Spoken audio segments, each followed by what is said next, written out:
Good morning, little flock. This is Jim Miller offering the pastor's message to the flock that he loves on Saturday at 10:10.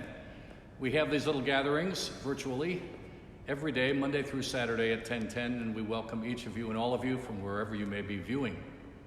I'm sitting in the Atrium of the First Presbyterian Church in downtown Tulsa. It's one of my favorite places. It's the place that brings me joy on Wednesday night when we have 150 Awana children running through these halls and in this atrium at the end of our Wednesday night downtown ministries. And to have those kids in my life is one of the great joys. It's the place where we congregate after worship, before worship. We have really good coffee. We have a few delectables. But most of all, we have people that we've come to love, to know, to befriend. People who have supported us through times of sadness and grief. People who have laughed with us and shared the joys of life together. And now the atrium, as you can see, is empty. In fact, I'm the only one here today. But I'd like to speak briefly to you today about fear, and particularly about the ways in which we can feed our fears, and perhaps a better approach that the gospel offers to us. As I've spoken with friends and folks alike, I have asked the question, how you feeling? How you doing? And virtually everybody eventually gets to the place of saying, you know, I'm kind of uneasy about all of this. I'm scared, I'm frightened, I'm fearful, I'm uncertain, I'm uneasy, I'm not sleeping too well. Well, I want to say, first of all, that if you have those feelings, that means that you're human. And Christians are human. So as we, each of us, experience feelings like this, as the darkness continues and in some instances grows and intensifies, I'd like to offer a few thoughts from the other side of the equation that we call the gospel, the good news of Jesus Christ. And I'd like to do it by beginning this way. I find Jesus to be a questioner. As he meets with his disciples and as he goes into huge crowds, you find him asking question after question after question, as if it's important for us to engage the questions that Jesus asks. I find it amazing, for example, that one time I read through the Gospel of Mark, the shortest of all the Gospels, 16 chapters. You can read it in an hour and a half or so. And I simply put a Q in the margin of every verse where Jesus asked a question. In that short gospel, Jesus asks 63 questions. And it's really interesting to read the Gospels and consider the questions that Jesus asks and to engage them for ourselves. This is the power of the gospel. Well, consider three what you might think of as surprising questions of Jesus. Question number one comes from Mark's Gospel, chapter 10. You may know the story of blind Bartimaeus. He's a man who is sitting, as he always does, trying to find some compassionate person to throw a few coins into his cloth that lies in front of him. He's been blind for a long time. Can't do anything. There's no safety net for Bartimaeus, not in those days. And so the only thing he can do is rely upon the caring and compassion of those who walk by. And suddenly he hears a crowd. He's not exactly sure what's going on, but eventually he discovers that it's the great celebrity prophet that everybody's talking about. Jesus of Nazareth is coming right straight through where he lives in Jericho. He can hear them getting closer and closer and closer. And as he gets in earshot of Jesus, he begins to cry out, Jesus, Son of David, have mercy on me. Jesus, Son of David, have mercy on me. The crowd tells him to shut up. The crowd tells him to keep quiet. The master's teaching. He always does this when he walks with the crowd that's assembled with him. Doesn't matter. Jesus is on his way, and this may be the only moment that Bartimaeus has. Jesus, Son of David, have mercy on me. And then in this wonderful moment, Jesus stops and he says to those around him, bring him to me. They go over to him and they say, the master is calling for you. He wants you to come to him. And so they take him by the arm, I imagine, and they walk him over to Jesus, and here's the question that Jesus asks. You'll remember it. What do you want me to do for you? Now, it's so surprising that he would ask that question because the man is obviously blind. What do you want me to do for you? But I would invite you to consider how you might answer Jesus this morning, this Saturday morning, as he asks you that question. And I wonder whether you have a ready response. Bartimaeus certainly did. Sir, I want to receive my sight. What do you want me to do for you? Maybe Bartimaeus needed to articulate. Maybe he needed to think about how his life would be revolutionized forever if he were to receive his sight again. Well, that's the first one. The second story is when Jesus is surrounded by a great crowd of over 5,000 people. This is John chapter 6. And in that crowd, they listen and hear him teach, and after a while, the sun is making its way toward its horizon, and everybody's getting concerned about the nourishment that these people need. His disciples ask him.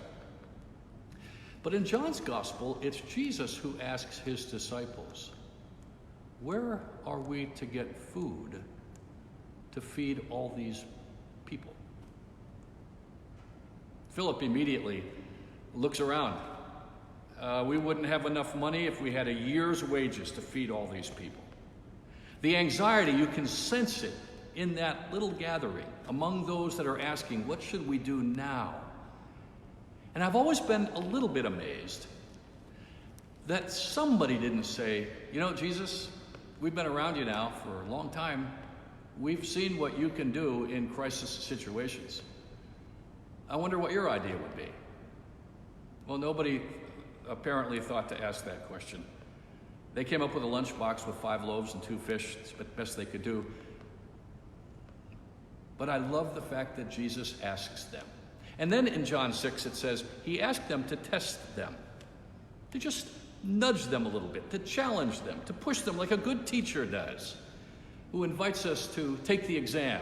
And the questions are all intended to strengthen us as a student, not to diminish us.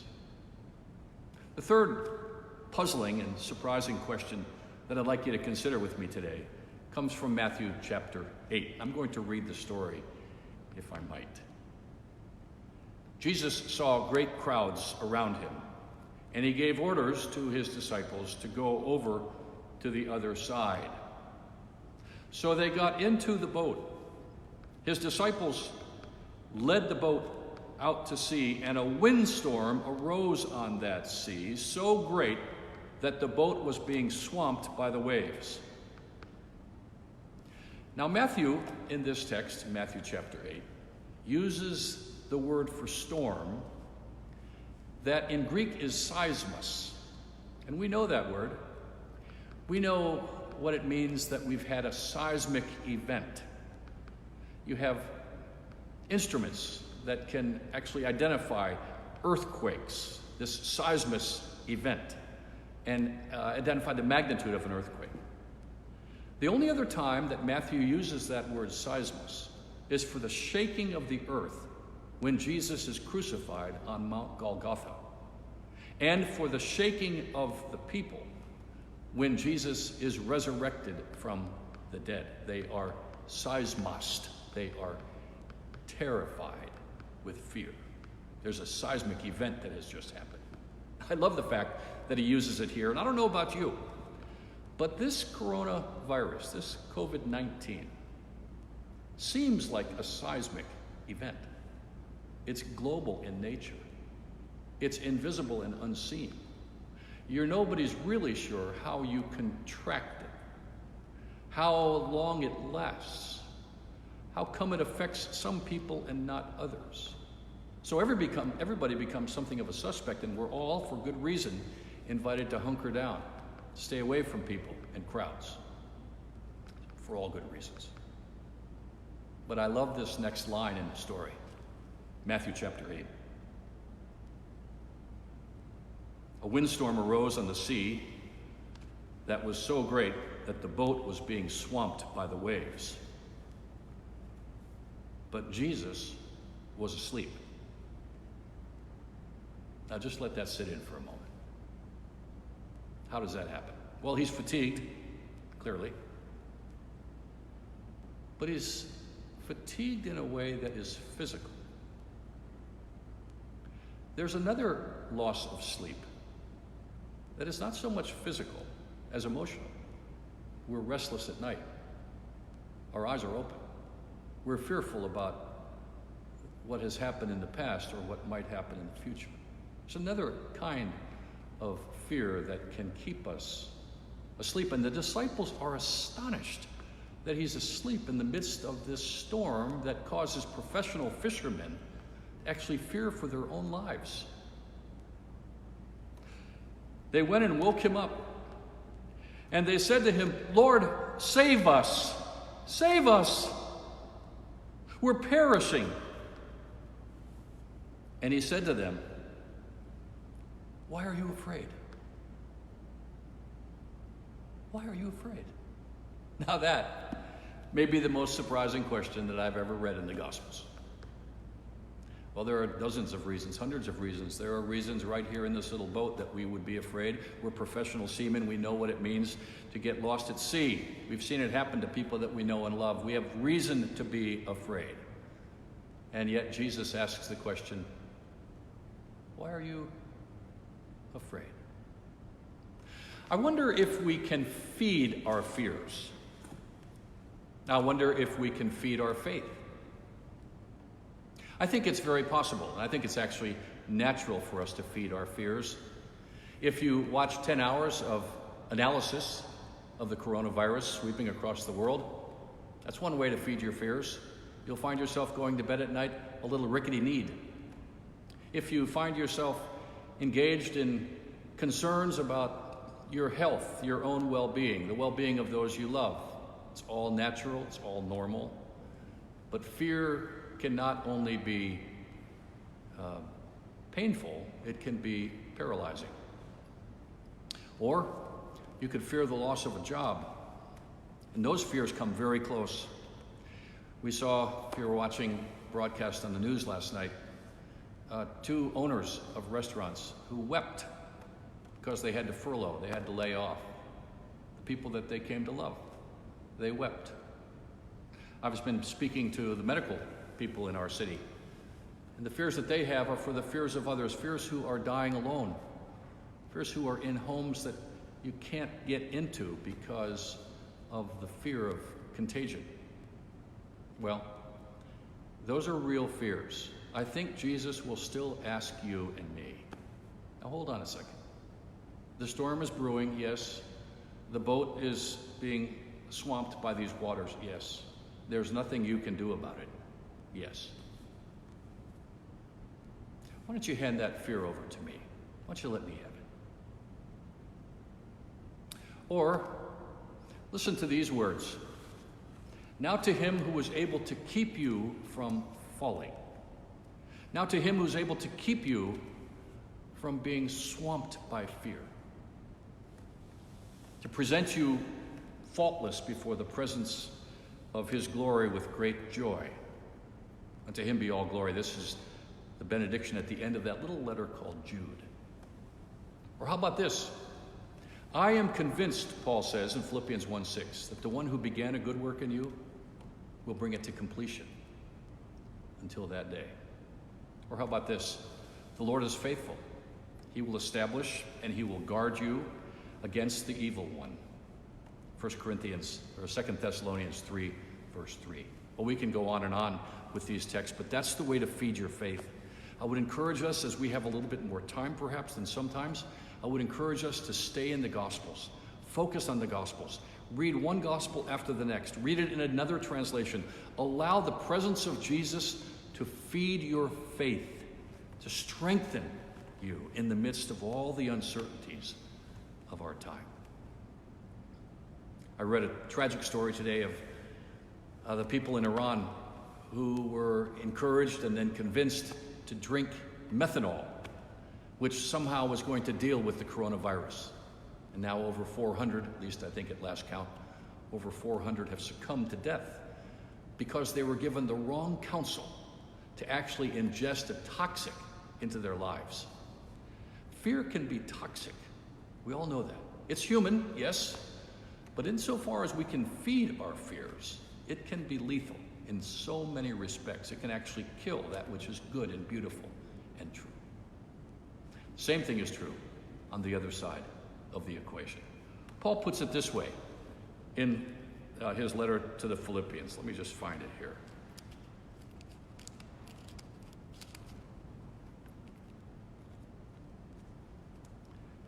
If there is any encouragement in Christ, if there's any comfort from love, if there's any sharing in the Spirit, if there's any compassion and sympathy, make my joy complete. Be of the same mind, have the same love, be of full accord and of one mind, and give yourself to that which is good and gracious and blessings. Give yourself, set your minds on these things.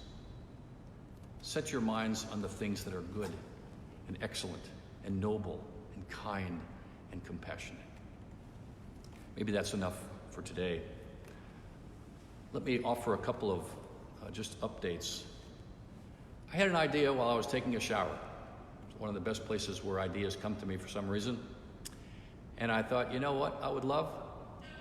I would love people to call me up and say, I'd like to take a walk with the pastor. Take a walk with your dog. I do every night. I think it would be fun to take a walk with your pastor. I would come to your home, and it would be for 30 minutes. Wouldn't be any longer. We would walk around the block. I'd ask you how you're doing, what's going on. Now, that may not be comfortable for you for lots of reasons. There may be reasons why you would think, I can't really take a walk with anybody, and I fully appreciate that. But if it would be comfortable with you, here's the email, jdmillerok, jdmillerok @gmail.com. We could set up an appointment. I would pull in pretty close to being on time, and we would take a little walk, have a little conversation, join in a prayer together, and I'd be off to my next Take a Pastor for a Walk visit. I'll bring my own leash if you'd prefer that. Finally, let me end with this. I learned it at my mother's knee, where I learned most of the important truths that I've ever learned at my mother's knee. And it is an old hymn of the church that I'd like to leave as a final encouragement to you. O soul, are you weary and troubled? No light in the darkness you see. There's light for a look at the Savior, and life more abundant and free. Here's the part that you might know. Turn your eyes upon Jesus. Look full in his wonderful face, and the things of earth will grow strangely dim, and the light of his glory and grace. His word shall not fail you, he promised. Believe him and all will be well. Then go to a world that is dying, his perfect salvation to tell. Turn your eyes upon Jesus. Look full in his wonderful face, and the things of earth will grow strangely dim in the light of his glory and grace. We turn our eyes upon you, Lord. We look in your wonderful face, and the things of earth grow so strangely dim in the light of his glory and grace. Lord, I thank you for being present right here in the atrium, empty as it seems. And I thank you for being present right there in the living room, in the hospital room, right there at Inverness or Montereau or Methodist Manor or University Village or any of the number of places where sometimes people are alone, and they feel even more lonely perhaps because they're no longer able to go to the commons area and they're not able to meet other friends in the cafeteria, the places where they serve food. You know all about us. You know where we are. You know the fears that come so easily. But I thank you that when the disciples met fear, you reminded them that there is no reason to fear when the Lord of health and healing, the Lord of illness and death, the Lord of resurrection power is present as you are today. Grant the strength and the hope that comes in you alone to each and all, now and forever. Amen. Amen. Our broadcast worship service tomorrow, thanks to Doug Crane and his team, will happen at 11 o'clock on Cox Channel 3. And we will also have it on live stream and Facebook Live. In whatever ways that you can find those platforms, we look forward to being together again. May the Lord bless you and keep you.